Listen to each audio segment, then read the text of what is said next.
Yo, guys, here we go. Week number one. Why the heck is that so low? Holy cow.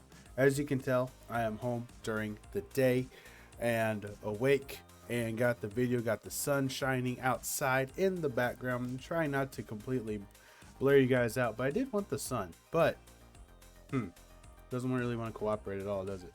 We'll just turn this way, keep you guys away from that. There we go. And I'll just stay right in the middle of it. All right, here we go, guys. Let's rock and roll. We got week number one. The first game of the year is officially in the books. I was wrong on my pick. A lot of people thought the Rams would probably end up pulling it out at home because of the Super Bowl banner, the atmosphere, the electricity that was there, and there was. But the Bills are on a mission, ladies and gentlemen. What an absolute gutty performance. I love the Buffalo Bills' new front. They've got 8 guys. They can rotate on that defensive line. 9 now with Von Miller. And I'll tell you what, when they play teams that are in domes, that are on turf, that defense is going to be really hard to stop. What a solid front seven for the Buffalo Bills. And that was without their best corner. Tre'Davious White still out. What a absolute dog smashing. So let's recap this game real fast. For anyone that didn't get to see it, first of all, Josh Allen, an absolute beast. His stat line really says it all. He was 26 of 31 passing, 297 yards, 3 touchdowns, 2 interceptions. The interceptions, one of them really wasn't on him, but the big thing was his intensity.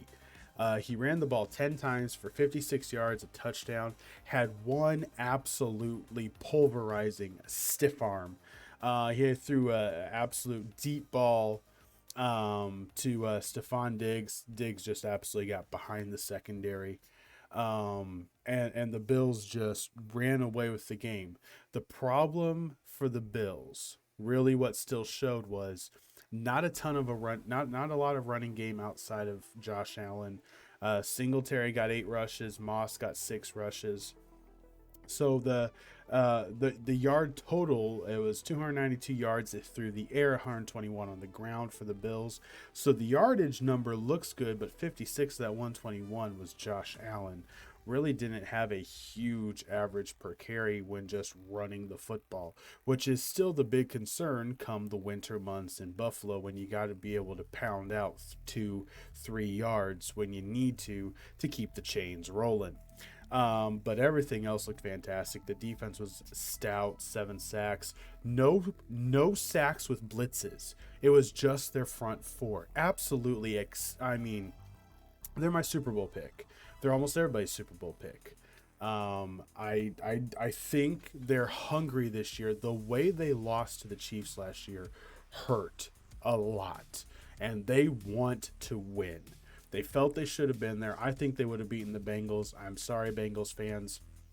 The way that the Bills are playing, the Bills were a different dynamic to play defensively than the Chiefs. The Chiefs should have beat the Bengals.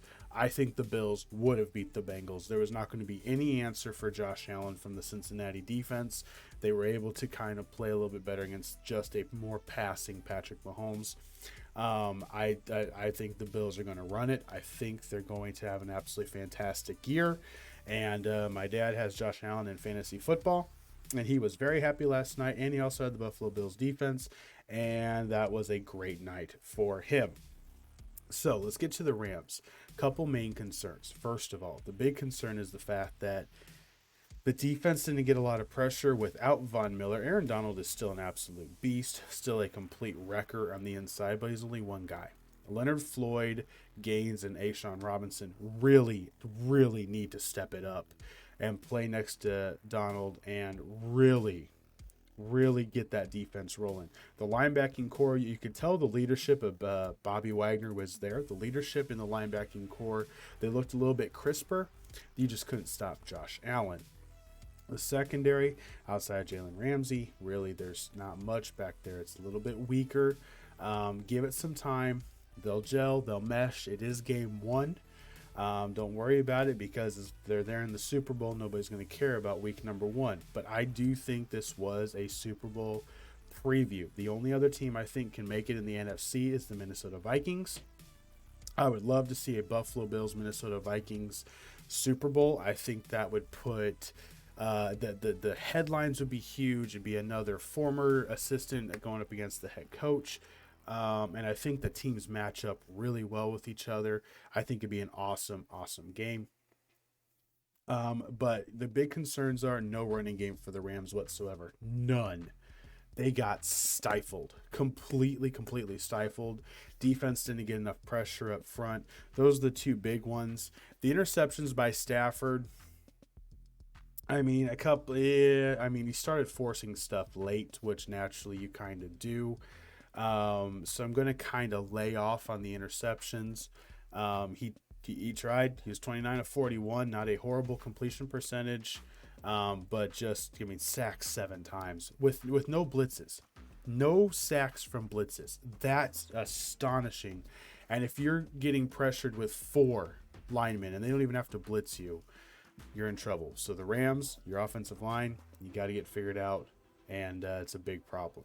All right, let's rock and roll. Here we go. Week number 1. The picks are in. We are going to start out with what we have dubbed the locks of the week. So these are the teams that we believe are the locks to be able to knock in the W this week. We'll keep track. There will be a record each week on what we think collectively are the locks. We got Ravens over the Jets. I'm sorry, Joe Flacco is going to be embarrassed by the Raven defense. Colts over the Texans. I like that one. That wasn't originally in here. I liked that. Dog brought that in. Loved it. Dog. It's like the Colts are going to beat the Texans. I said, I like how you're thinking. So that's in here. We got the 49ers absolutely roasting the Bears. And we got the Broncos on Monday Night Football embarrassing Pete Carroll and the Seattle Seahawks. Those are our locks of the week. Then we have got our picks. Here we go. So each week we'll have 4 games that each one of us pick, and we will keep track of the records as the year moves on. J-Dog drew Washington versus Chicago, Miami versus New England, Saints versus the Falcons, and Cowboys versus the Buccaneers. He's going with the Commanders, the Dolphins, the Cowboys, and the Saints this week. He's got 3 home teams, 1 road team in the Saints. Honestly, the only one I would probably change is the only one I'm questioning is Dallas. I'm not going to lie. Dallas looks... If you look at the Dallas situation with the offensive line, it's eerily similar to what the Rams have right now. Left tackle's out. Guard play is rough. Zach Martin's hurt. He's gritty. He's great. But there is a big front in Tampa Bay. Their front 4 are big. They're strong. And it could very easily be a Buffalo St. Louis scenario on the defensive line. I don't think it's going to be a blowout. I think that game's going to be outrageously close. I'm going to say it's a coin flip. But J-Dog's got Washington, Miami, Dallas, and New Orleans. My pick, I'm already 0-1. Perfect. Here we go. Got LA. Wrong. Going with the upsets this week. I'm actually going with the dogs on all 4. Yeah, all 4 of these picks are technically dogs if you were betting. Lions at home opening week. 2 reasons. 1, Dan Campbell's going to motivate the Lions. The Lions are a really good young team. I think he can get the Lions back. Like I've said multiple times, I don't know if he's a great coach, but he is a dang good motivator. Then I think Detroit's going to come out. They're going to play with fire. Philadelphia's got some new pieces. I think week 1 is going to be a typical week 1 game. Starters haven't played a ton. Everybody's going to be getting back into it. Young teams can hang around. They're having fun week 1.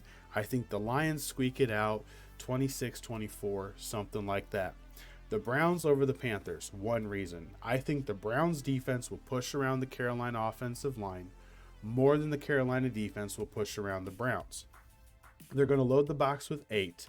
But do not forget, the Browns have Amari Cooper. It is something that his size and his ability will give Jacoby Brissett somewhere to throw the ball. David Njoku, I'm expecting to have a big year this year as a tight end because of Brissett being the quarterback.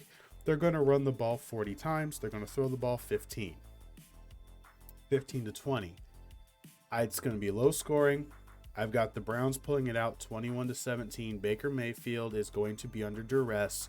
The Browns defense will be hounding him all day, and he may play with a chip on his shoulder. He may play good with a chip on his shoulder. You can't play if you can't get protection, and we saw that last night with the Rams. So do not underestimate protection from the line. It's vitally important.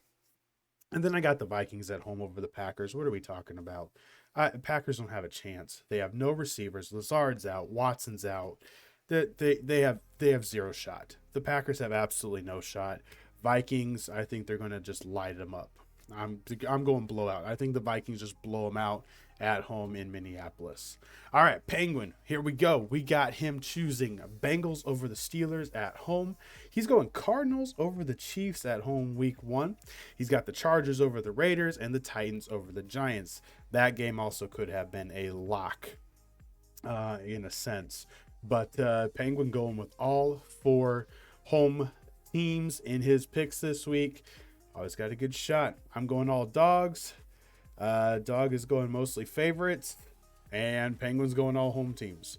So we got a big variety. Week number 1, got our locks. Remember, we got the Ravens, the Colts, the Broncos, and the 49ers. If you have the Broncos defense, if you have the 49er defense, or if you have the Raven defense in fantasy, play them. They will get you points this week. This is going to be a huge week for that. But guys, that is it. It is week number 1 of the NFL. 1 game down. We got a full Sunday tomorrow. Absolutely positively enjoy it. We got Texas, Alabama on this Saturday. Beautiful day. College football. We got football back, baby. And here we go. Appreciate you stopping by. Thumbs up on the video if you would, please. Give it a like. Help the algorithms to start moving up. Do appreciate you stopping by, giving this a watch. These will be posted in my Discord server. Every week, our picks are posted in my Discord server. Also, Sunday mornings, I post expert picks as well, so that you can kind of see, compare. My Discord server is set up as a one-stop shop, really is what it is. I've got the Twitter for a lot of things from Adam Schefter, the NFL, Sunday Night Football, ESPN, and then you don't have to really follow them on Twitter. You can just get all the information from there. It's kind of how I set it up. It's what I wanted to do. We're also going to have a poll this coming week. And congratulations to Schwastik for winning the giveaway.